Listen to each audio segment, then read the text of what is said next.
ന്യൂനതകൾ ഉണ്ടെങ്കിൽ അത് പറഞ്ഞു വ്യക്തമാക്കി കൊടുത്തു.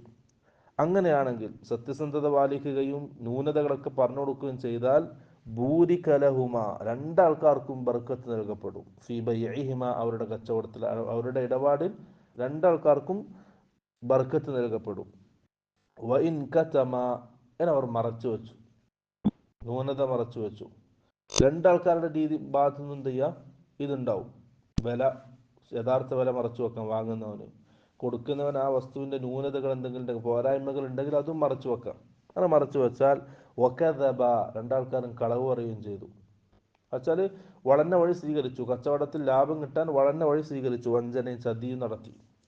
അങ്ങനെയാണെങ്കിൽ മുഹിഖത്ത് ബറക്കത്തു ബൈഇഹിമ ആ രണ്ടാൾക്കാരുടെയും കച്ചവടത്തിലുള്ള ബർക്കത്ത് ഇല്ലാതാക്കപ്പെടും. അതാണ് കച്ചവടത്തിൽ സത്യസന്ധത പാലിച്ചാൽ ബർക്കത്ത് നൽകപ്പെടും. അത് നമ്മൾ ഏത്